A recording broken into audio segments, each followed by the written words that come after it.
వాక్యాన్ని ధ్యానం చేసుకుందాం. 56వ సంకీర్తన. పరిశుద్ధ బైబిల్ గ్రంథంలో నుంచి అందరూ నాతో కలిసి మొదటి వచనం నుండి 13 వచనాలు ఉన్నాయి. ఒక వచనం నేను చదువుతాను, ఒక వచనం మీరు ఆ రీతిగా మార్చి చదువుకుందాం. 56వ సంకీర్తన. ప్రధాన గాయకునికి యోనాతెల్లేం రెహోకీం అను రాగం మీద పాడదగినది. ఫిలిస్తీయులు దావీదును గాతులో పట్టుకొనినప్పుడు అతడు రచించినది అనుపద గీతము. మొదటి వచనం. దేవా నన్ను కరుణింపుమో, మనుష్యులు నన్ను మృంగవలెనని ఉన్నారు. దినమెల్ల వారు పోరాడుచు నన్ను బాధించుచున్నారు.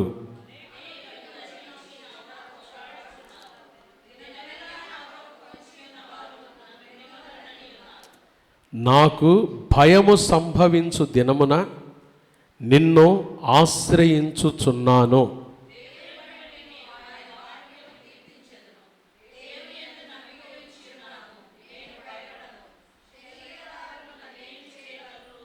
దినమెల్ల వారు నా మాటలు అపార్థము చేయుదురు.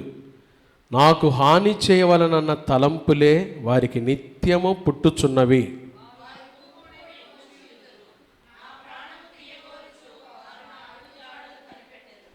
తాము చేయు దోషక్రియల చేత వారు తప్పించుకొందురా.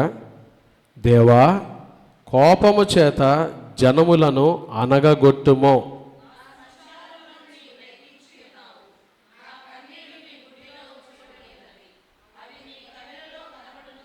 నేను మొరపెట్టు దినమున నా శత్రువులు వెనుకకు తిరుగుదురు.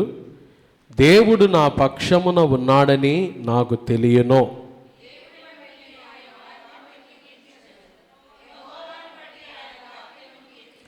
నేను దేవుని యందు నమ్మిక ఉంచి ఉన్నాను, నేను భయపడను. నరులు నన్నేమి చేయగలరు?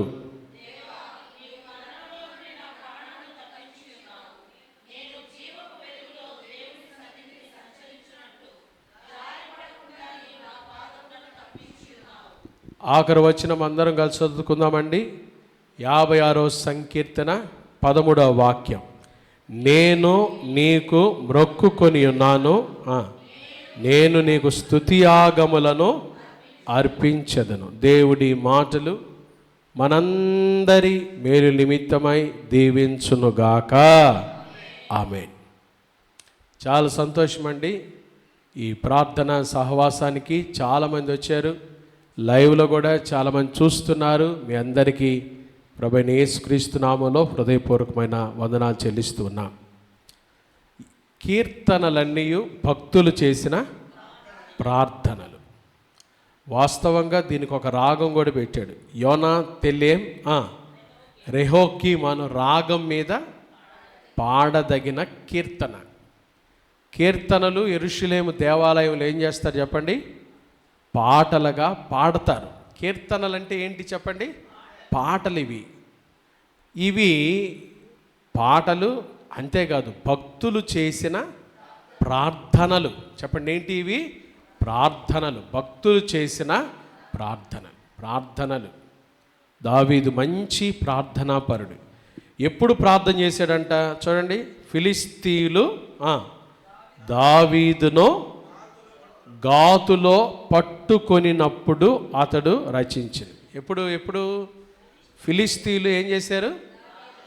గాతులో పట్టుకున్నారు. దావీదు పట్టబడ్డాడు. శత్రువుల చేతిలో చిక్కాడు దావీదు. చెప్పండి, శత్రువుల చేతిలో చిక్కాడు. శత్రువులు ఏమైనా చేయొచ్చు దావీదుని. శత్రువుల చేతిలో చిక్కినప్పుడు దావీదు చేసిన ప్రార్థనే 56వ సంకీర్తన. చూడండి, శత్రువులు దావీదును ఏమైనా చేయొచ్చు. అలాంటి పరిస్థితుల్లో దావీదు ఏం చేశాడు చెప్పండి? ప్రార్థన చేశాడు. చూడండి, దావీదు చేసిన ప్రార్థనలో కొన్ని విషయాలు మీతో పంచుకుంటాను. శత్రువులు ఏమనుకుంటున్నారు చూడండి.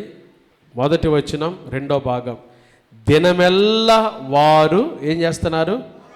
పోరాడుచు నన్ను ఏం చేస్తున్నారు? ఎప్పుడు చేశాడో చూడండి ఈ ప్రార్థన. దినమెల్లా శత్రువులు ఏం చేస్తున్నారు? దావీదు మీద పోరాడుతున్నారు.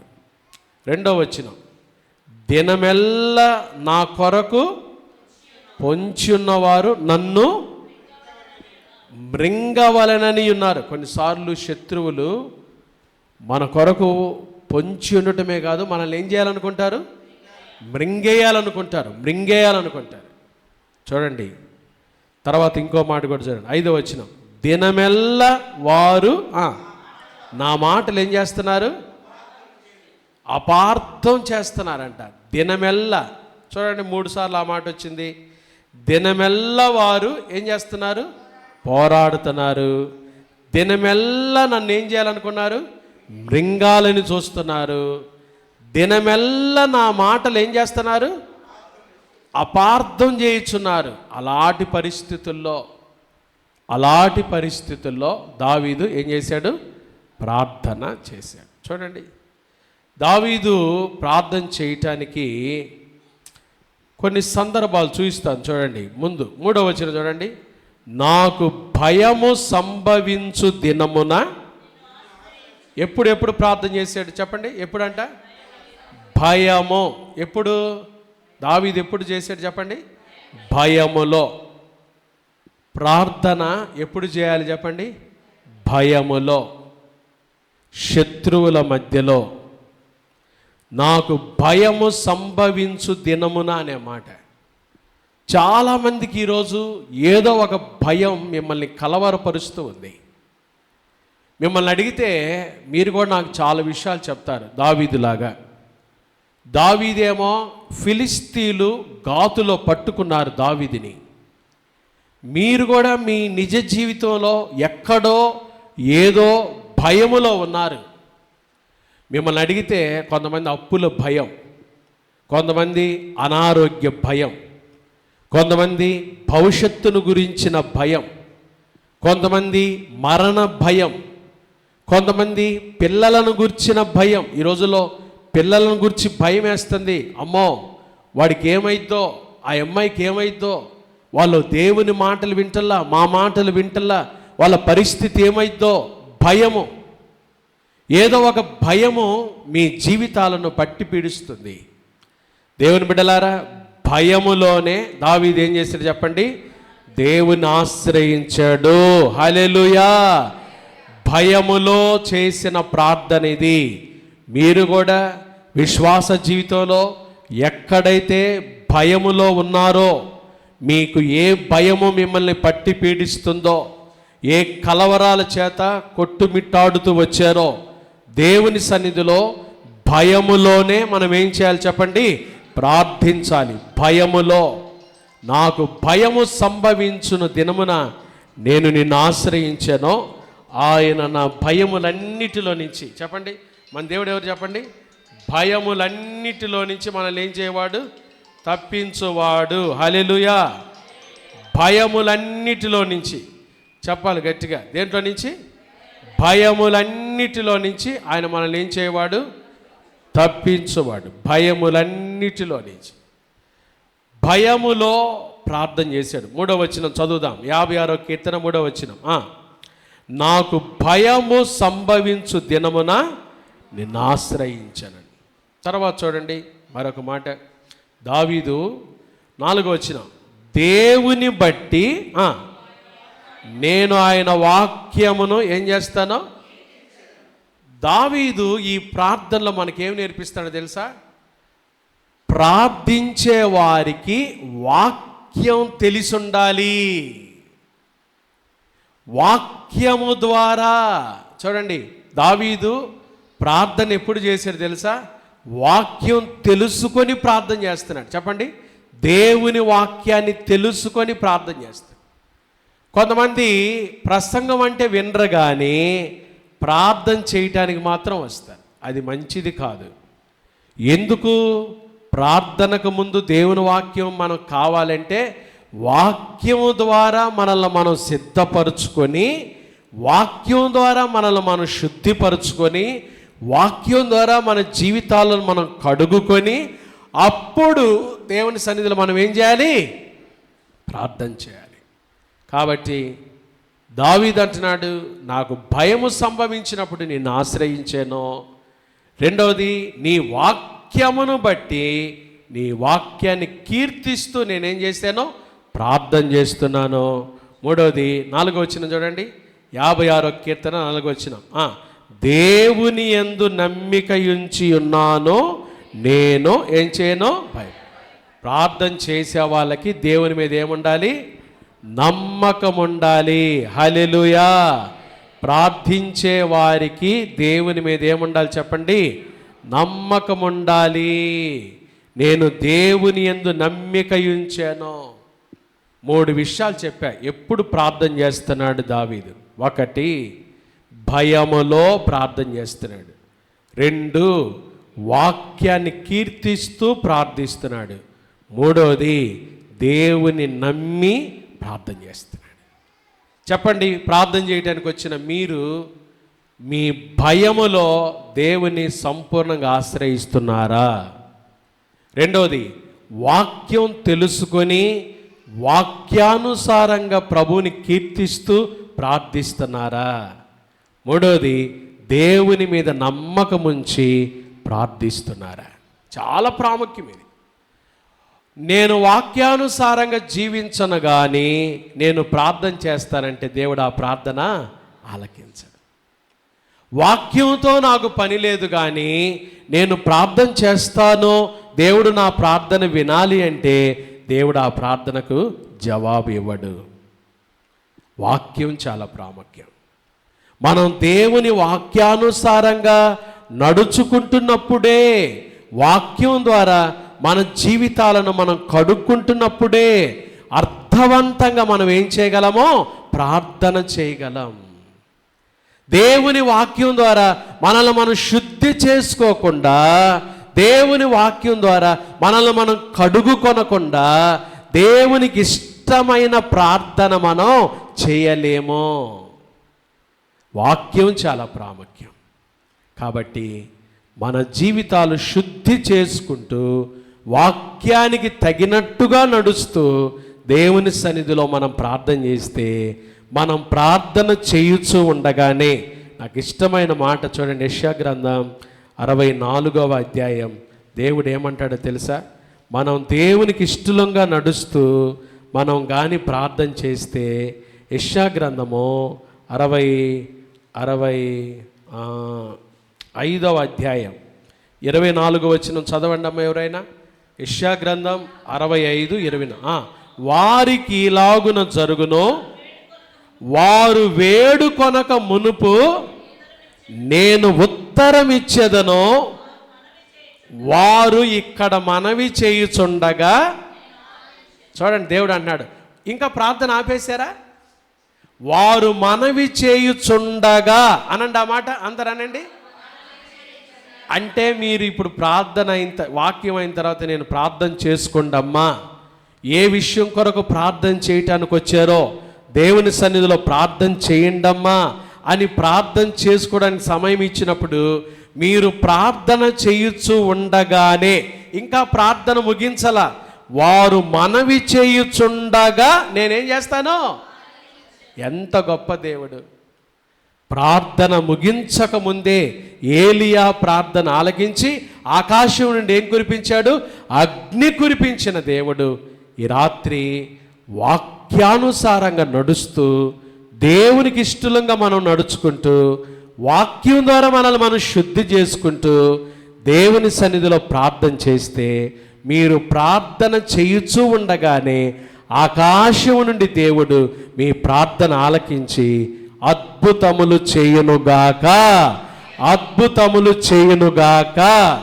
ఈ రాత్రి ఎంతమంది దేవుని సన్నిధిలో అద్భుతం చూడాలని వచ్చారు? నిజంగా చెప్పండి, దేవుని సన్నిధిలో మేము ప్రార్థన చేయుచూ ఉండగానే దేవుడు మా ప్రార్థనకు జవాబిచ్చి అద్భుతం చేయాలి పాస్టర్ గారని విశ్వసించి వచ్చిన వారంత గట్టిగా హల్లెలూయా చెప్పండి. హల్లెలూయా, దేవునికి స్తోత్రాలు. నిజంగా మీరు ఇక్కడ ప్రార్థన చేయుచూ ఉండగానే ఈ రాత్రి ప్రభు మీ ప్రార్థనలకు ఉత్తరమిచ్చి అద్భుతం జరిగించునుగాక, అద్భుతం చేయునుగాక. కాబట్టి దావీదు 56వ కీర్తనలో అద్భుతమైన ప్రార్థన చేశాడు. ఆ ప్రార్థన యొక్క 4 విషయాలు ఈ రాత్రి మీ ముందు ఉంచుతాను. ప్రార్థన ఏం చేస్తుందో 4 విషయాలు 56వ కీర్తనలో నుంచి ఈ రాత్రి మీ ముందు 4 విషయాలు క్లుప్తంగా పెట్టి తర్వాత ప్రార్థన చేసుకుందాం. 56వ కీర్తన 9వ వాక్యం చూడండి. నేను మొరపెట్టు దినమున నా శత్రువులు వెనుకకు. చూసారా ప్రార్థన ఏం చేస్తుందో? బాగా చెప్పండి. నేను మొరపెట్టు దినమున నా శత్రువులు ఏమవుతారు? వెనుకకు తిరుగుదురు. ప్రార్థన శత్రువులను ఎక్కడికి పంపిస్తుంది? వెనకాలకు తిరిగేటట్టుగా చేస్తుంది. మన మీదకి ఎవరైనా శత్రువులుగా లేచినా, శత్రుత్వంతో ఉండాలని చూసినా, నువ్వు ప్రార్థనా పరుడువైతే, నువ్వు ప్రార్థించే దానివైతే, నీ మీదకు హాని చేయాలని వచ్చిన వాళ్ళు కూడా ఏమవుతారు చెప్పండి? వెనకాలకి వెళ్ళిపోతారు. ప్రార్థన అంత గొప్ప కార్యం చేస్తుంది. చాలామందికి ఈ రోజుల్లో విశ్వాస జీవితంలో ఎవరున్నారో తెలుసా? శత్రువులు ఉన్నారు. పాస్టర్ గారు మాకెవరు శత్రువులు ఉన్నారు? మీరు అనుకోవచ్చు. మాకెవరండి శత్రువులు? మనకి శత్రువులు ఎవరో తెలుసా? 3 మన శత్రువులు. 1 మన శరీరమే మన శత్రువు. చెప్పండి, మన శరీరమే. 2వది అపవాది మన శత్రువు. 3వది ఈ లోకము మన శత్రువు.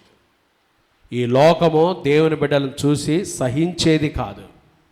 దేవుని బిడ్డలతో ఎప్పుడు పోరాటాలకు దిగే లోకం. మనం నెమ్మదిగా ఉండాలనుకున్నా నెమ్మదిగా ఉంచేది కాదు ఈ లోకం. లోకము చాలా భయంకరమైనది. లోకము దాని ఆశయు గతించిపోయే దినాలు వస్తున్నాయి. ప్రార్థన చేసాడంట దావీదు. ప్రార్థన చేసినప్పుడు నేను మొర్రపెట్టు దినమున చెప్పండి, నా శత్రువులు ఏమయ్యారు? ఈరోజు మీరు దేవుని సన్నిధిలో ప్రార్థన చేస్తూ ఉండగా, ప్రార్థన చేయడానికి వచ్చారుగా అమ్మా, చెప్పండి అందరు దేనికి వచ్చారు? ప్రార్థన చేయడానికి వచ్చారుగా. మీ మీదకి ఎవరు లేస్తున్నారో, మీ మీదకి ఎవరు విరోధంగా లేస్తున్నారో, ఎవరైతే మీకు శత్రువులుగా ఉన్నారో, ఎవరైతే మీ మీద శత్రువులుగా ఉండి ఆధిపత్యం చేయాలని చూస్తున్నారో, మీ శత్రువులు వెనుకకు తిరుగుదురుగాక. మీ శత్రువులు వెనుకకు మల్లుదురుగాక. ఇశ్రాయేలీలు ఐగుప్తుల నుంచి బయటకు వచ్చారండి. బాగా వినండి ఆ మాట.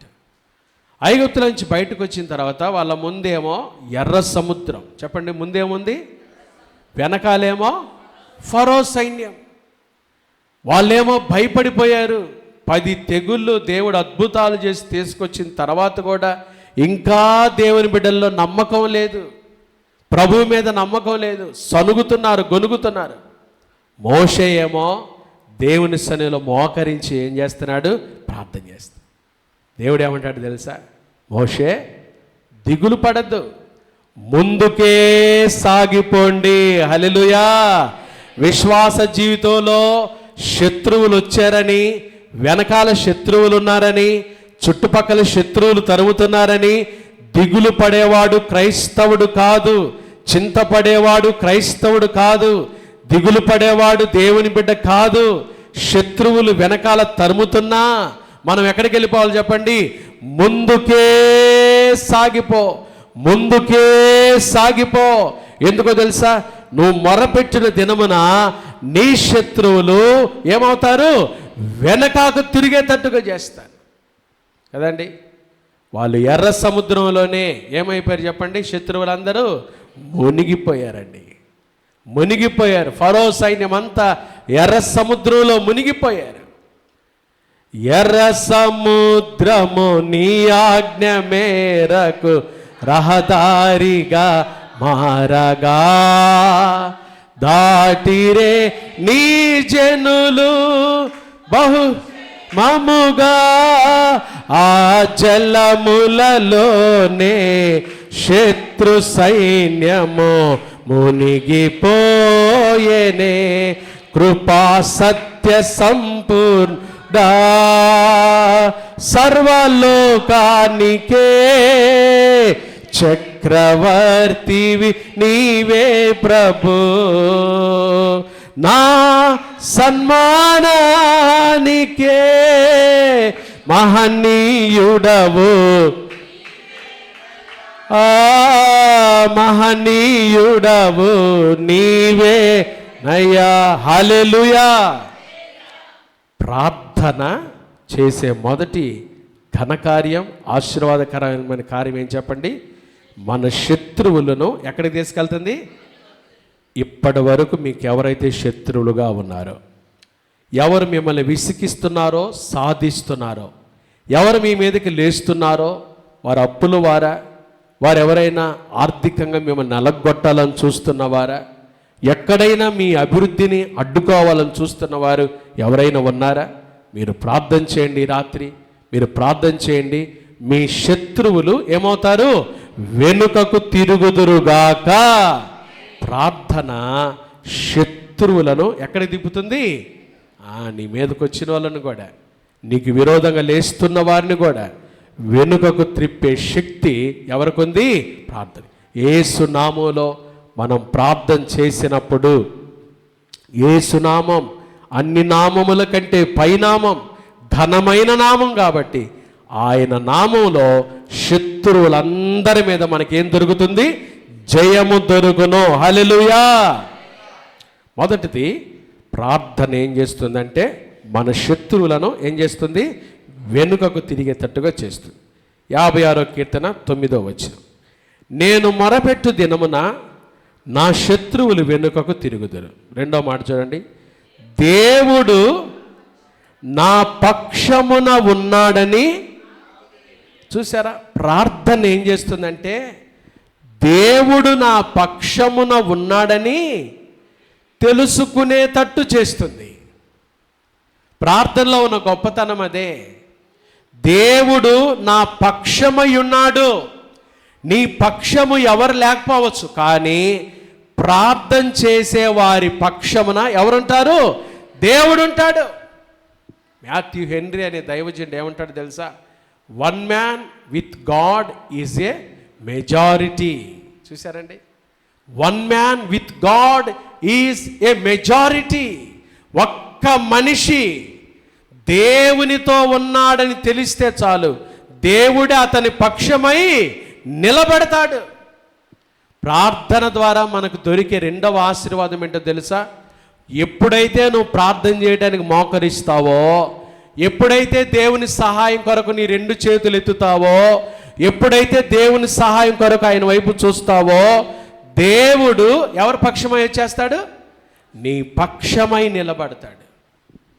అదే పౌలు అంటాడు, దేవుడు మన పక్షమై ఉండగా. ఉన్నారండి ఎవరైనా విరోధులు ఎవరైనా ఉంటారా? దేవుడు నీ పక్షమై ఉంటే, దేవుడు నీ పక్షమై నిలబడితే, దేవుడు నీ పక్షమై ఉంటే నీకు విరోధంగా ఎవరైనా మనుగడ సాగించగలరా? నీకు విరోధంగా రూపించబడిన ఏ ఆయుధమో వర్ధిల్లదు. చెప్పాడు కదా దేవుడే. దేవుడు నీ పక్షమై ఎప్పుడు వస్తాడో తెలుసా? నువ్వు ప్రార్థనా పరుడు అయితే. యెహోషువ యుద్ధానికి వెళ్తూ ప్రార్థన చేస్తా ఉంటే దూసిన ఖడ్గం చేత పట్టుకొని ఎవరు వచ్చారు తెలుసా? దైవజనుడైన దేవుని దూత కనపడ్డాడు యెహోషువకి.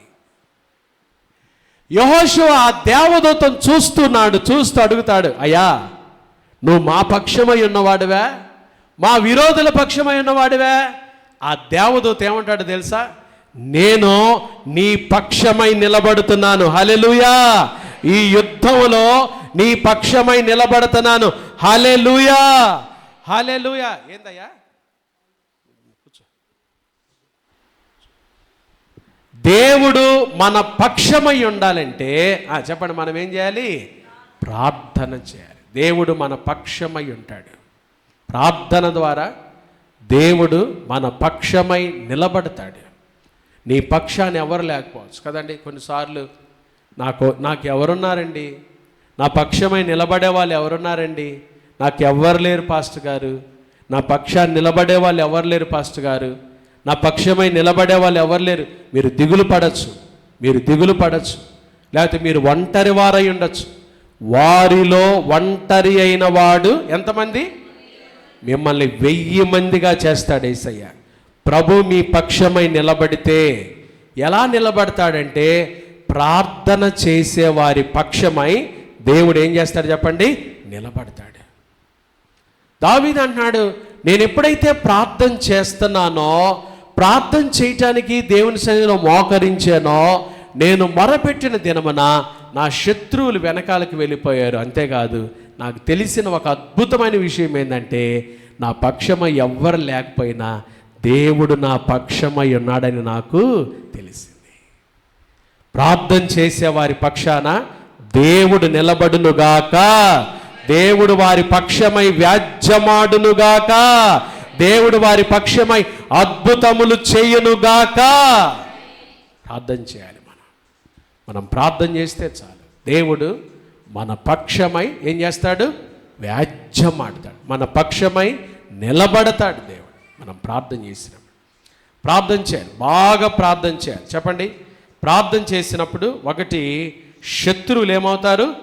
వెనుకాలకి తిరుగుతారు. రెండవది, దేవుడు నా పక్షమున ఉన్నాడని నాకు తెలిసిపోయింది. దేవుడు నా పక్షమై, దేవుడు నా పక్షమై ఉన్నాడు. ఎంత గొప్ప మాట! దేవుడు నీ పక్షమై ఉండాలంటే మనం కూడా ఏం చేయాలి చెప్పండి? ప్రార్థన చేయాలి. మూడో మాట చూడండి, 56వ కీర్తన 12వ వచనం.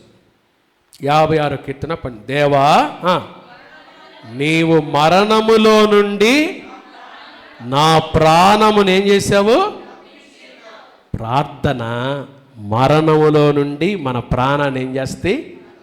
చూశారండి, ప్రార్థన చేసేవారు మరణంలో నుండి వారి ప్రాణాన్ని ఏం చేస్తారు? తప్పించుకుంటారు.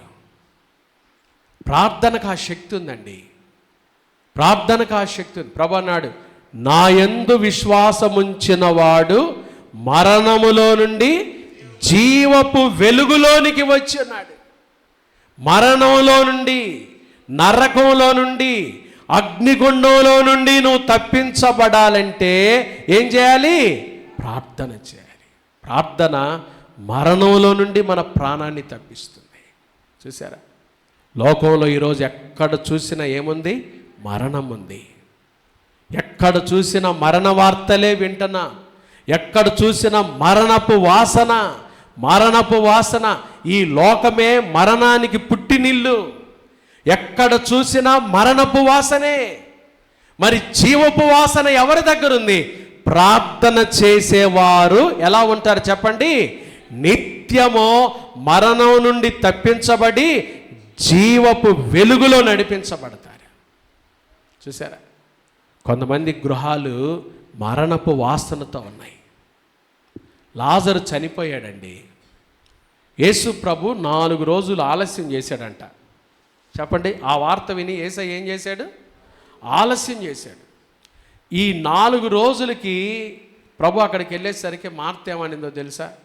ఇప్పుడు సమాధి ఏమవుతుంటుంది? కంపు కొడుతుందయ్యా. ఎందుకు ఇప్పుడు సమాధి కాడికి? ఇప్పుడు మరణపు వాసన వస్తుంది. చనిపోయి 4 రోజులైంది నా సహోదరుడు, మరణపు వాసన వస్తుంది అని మరణం గురించి మాట్లాడుతుంటే ప్రభు ఏమంటాడు తెలుసా? పునరుత్థానమును జీవమును నేనే, నా యందు విశ్వాసముంచిన వాడు చనిపోయిన బ్రతుకును బ్రతికి నా యందు విశ్వాసముంచిన వాడు మరెన్నటికీ చనిపోడు. ప్రార్థన మరణపు వాసన తీసివేస్తుంది, మరణాన్ని తప్పిస్తుంది. మీకు ఒక విషయం చెప్పమంటారా? చాలామంది మన పిల్లలు ఈ రోజుల్లో మరణానికి అంచుల్లో ఉన్నారు. ఎట్లా చెప్తారు పాస్టర్ గారు? వీధులలో పసిపిల్లలు లేకుండానో, రాజమార్గములలో యవనులు తిరుగుకుండానో మరణం ఏం చేస్తుంది? చాలామంది యవనస్తుల దగ్గరికి మరణం దగ్గరికి వెళ్తుందండి. వాళ్ళు మాట వినకుండా, వాళ్ళు లోకానికి అమ్ముడు పోయేటట్టుగా, లోకంలో కలిసిపోయేటట్టుగా చేస్తుంది మరణం. శత్రువు మరణం వారిని వెంటాడుతుంది. చూసారా, ప్రార్థన చేయాలి. ప్రార్థన మరణంలో నుండి వారి ప్రాణాలు ఏం చేస్తుంది? తప్పిస్తుంది. కాబట్టి రాత్రి మీ పసిపిల్లల ప్రాణం కోసం ప్రార్థన చేయండి. వీధులలో వారు మూర్ఛిల్లుచున్నారు. చాలామంది పిల్లలకి ఈ రోజుల్లో నరాల వీక్నెస్. చెప్పండి, ఏ వ్యాధులు? నరాల వీక్నెస్, నరాల బలహీనత. సరిగా నిలబడలేకపోతున్నారు, సరిగా కూర్చోలేకపోతున్నారు, ఫిట్నెస్ లేదు, ఆరోగ్యం లేదండి. చిన్న వయసులోనే మూర్ఛ రోగం, చిన్న వయసులోనే నరాలకు సంబంధించిన వ్యాధులు, చిన్న వయసులోనే డయాలసిస్ చేయించుకుంటున్నారు, చిన్న వయసులోనే మూర్ఛ రోగాలు, చిన్న వయసులోనే కిడ్నీ వ్యాధులు, మరణపు వాసన. కొన్ని గృహాలు చూస్తే మరణపు వాసన, మరణపు వాసన, మరణపు వాసన, మరణపు వాసన, నిత్యం మరణపు వాసన. నా ప్రియమైన దేవుని బిడ్డలారా, ఈ రాత్రి ప్రార్థన చేద్దాం. ప్రార్థన ఏం చేస్తుందో తెలుసా? మరణంలో నుండి మన ప్రాణాలు తప్పించి ఏమిస్తుంది? జీవపు వాసన. యేసు ప్రభు ఆ గ్రామంలోకి వస్తే, లాజరు బ్రతికిన తర్వాత ఆ ఇంట్లో ఏమొచ్చింది? ఇల్లంతా ఏ వాసన? అత్తరు వాసన. ఇల్లంతా అత్తరు వాసన. యేసయ్య మీ ఇంటిలోకి వస్తే, యేసయ్య మీ జీవితంలోకి వస్తే, మీరు యేసయ్య నమ్మి ప్రార్థించే వాళ్ళైతే మరణపు వాసన కొట్టివేయబడునుగాక. పరిమళ వాసన రావాలి. చెప్పండి, మన ఇళ్ళల్లో ఏ వాసన రావాలి? పరిమళ తైలం నీవే, సంతోషం నీలో. కదండి, యేసయ్య పరిమళ సువాసన. ప్రార్థన ఒకటి, మన శత్రువులు వెనుకకు తిరిగేటట్టుగా చేస్తుంది. రెండవది ప్రార్థన, దేవుడు నా పక్షమున ఉన్నాడని నాకు తెలిసేటట్టుగా చేస్తుంది. మూడవది ప్రార్థన, మరణంలో నుండి మరణాన్ని తప్పించేది ప్రార్థన. రాత్రి మీ బిడ్డల కోసం, మన కుటుంబాల కోసం, మన పట్టణంలో ఉన్న బిడ్డల కోసం ప్రార్థన చేద్దాం. ఎవరైతే మరణపు అంచుల్లో ఉన్నారో వారందరూ నిత్య జీవములోనికి నడిపించబడుదురుగాక. ఆఖరిగా ప్రార్థన ఏం చేసి చూడండి, 12వ వచనం, 56వ కీర్తన 12వ వచనం. నేను జీవపు వెలుగులో దేవుని సన్నిధిని సంచరించున్నట్లు జారి పడకుండా. చూసారా?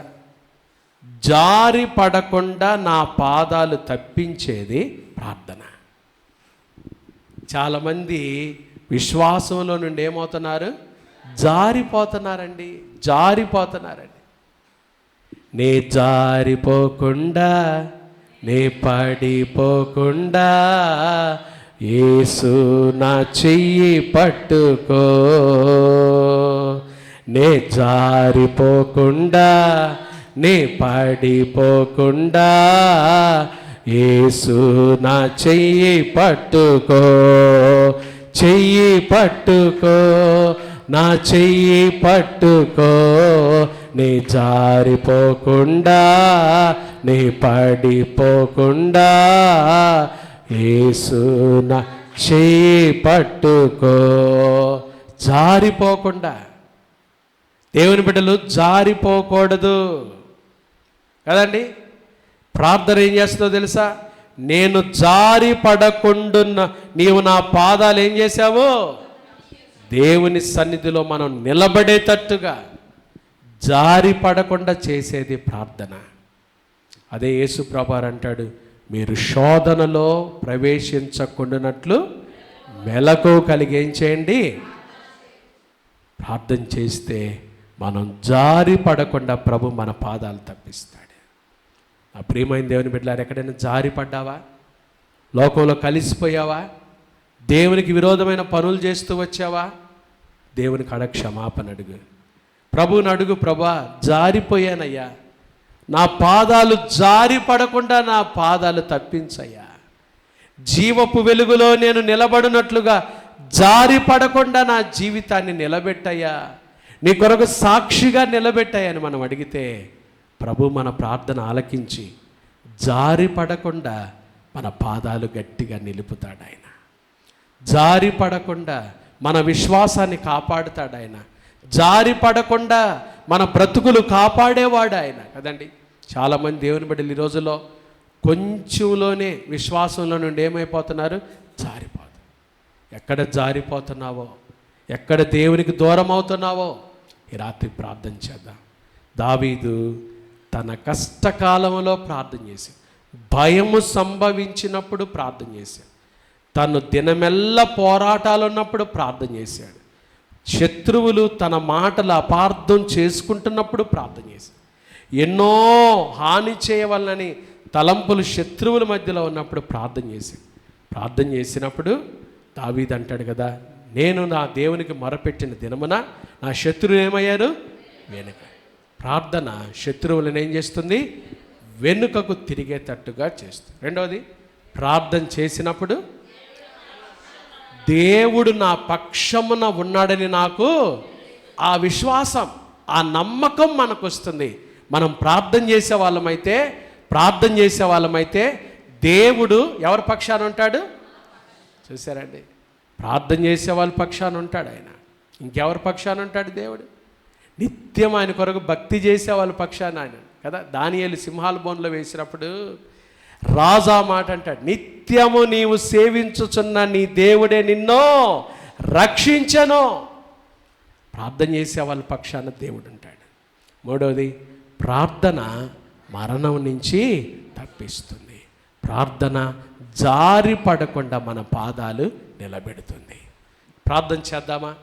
ఇన్ని సత్యాలు తెలుసుకున్న మనం ఈ రాత్రి దేవుని సన్నిధిలో ప్రార్థన చేద్దామండి. అందరం మోకరించి, రవి ఈ బాక్స్ అంట ఇటు తిప్పు, మధ్యలో డిస్టర్బ్ చేయకూడదు. వాక్యం జరిగేటప్పుడు మధ్యలో ఏం చేయకూడదు చెప్పండి? మీకు కొంచెం అటు తిప్పు, ఆ గోడ వైపు. మీరు ఆ సత్యాన్ని గ్రహించాలి. వాక్య పరిచర్య జరిగేటప్పుడు దైవ సేవకుడికి మనం ఆటంకంగా ఉండకూడదు. అయిపోయిన తర్వాత మీ సమస్య ఏదో చెప్పుకోవచ్చు, అయితే మీరే అబ్జెక్షన్ ఉంటే లేచి ఇటు వచ్చి కూర్చోవచ్చు కదా. ఇంతమందిని డిస్టర్బ్ చేసే బదులు దాన్ని మీరు గ్రహించాలి, సత్యంలో నడుచుకోవాలి. చక్కగా ప్రార్థన చేద్దాం. ఈ రాత్రి దేవుడు తన మెల్లని స్వరంతో మనకిచ్చిన వాక్యాన్ని బట్టి ప్రార్థన 56వ కీర్తనలో దావీదు చేసిన ప్రార్థన. ఫిలిస్తీన్లు గాతులో పట్టుకున్నారు దావీదుని, శత్రువుల చేతిలో చిక్కాడు దావీదు. దినమెల్ల వారు పోరాటం చేస్తున్నారు, దినమెల్ల దావీదును మృంగాలను చూస్తున్నారు, దినమెల్ల దావీదు మాటలు ఏం చేసుకుంటున్నారు? వాళ్ళు అపార్థం చేస్తున్నారు. అలాంటి సమయంలో దావీదుకు భయం వచ్చినప్పుడు దావీదు ఏం చేశాడు చెప్పండి? ప్రభువుని ఆశ్రయించాడు. నాకు భయము సంభవించు దినమున నేను నిన్నేం చేశానో ఆశ్రయించను. మోకరించగలిగిన వారందరూ ఈ క్రైస్ట్ బ్లెస్సింగ్ చర్చిలో మోకరించగలిగిన వారందరూ మోకరించండి, తప్పేమీ లేదు. మోకాళ్ళ ప్రార్థన బలమైన కార్యాలు జరిగిస్తుంది. దేవుని సన్నిధిలో మీ మోకాళ్ళు వంగాలి. దేవుని సన్నిధిలో తలలు వంచి మోకాళ్ళు వంచి ప్రార్థన చేయండి. దేవుడు బలమైన కార్యాలు చేస్తాడు. ప్రార్థన చేయటానికి వచ్చాం. ప్రార్థన ఇదిగో ఈ స్థలంలోకి రావచ్చు. అరుణమ్మ, విశాలమైన ఈ స్థలంలో చక్కగా మీరెక్కడైనా విశాలంగా ఈ స్థలంలో పుల్పిట్ మీదైనా మోకరించి దేవుని సన్నిధిలో చక్కగా ప్రార్థన చేసుకోండి. అందరూ ప్రార్థన చేసుకోండి. దావీదు అనుభవాలు ఈ రాత్రి దేవుడు మనకు చూపించాడు. భయములో ప్రార్థన చేశాడు. నాకు భయము సంభవించు దినమున నిన్ను ఆశ్రయించాను. నేను దేవునిని నమ్మి ప్రార్థన చేస్తాను అన్నాడు. చూడండి, ప్రార్థనలో నమ్మకం వదిలిపెట్టలేదు దావీదు. దేవుని నమ్మి ప్రార్థన చేస్తాడు. మూడవది, వాక్యమును కీర్తిస్తూ ప్రార్థన. వాక్యాన్ని మరిచిపోలా. వాక్యమును బట్టి, దేవుని వాక్యమును బట్టి వాక్యాన్ని కీర్తిస్తూ ప్రార్థన చేశాడు. కాబట్టి వాక్య జ్ఞానం లేకుండా, దేవుని వాక్యంతో సరిగ్గా నడవకుండా ప్రార్థన చేసినా ప్రార్థన దేవుడు వినడు.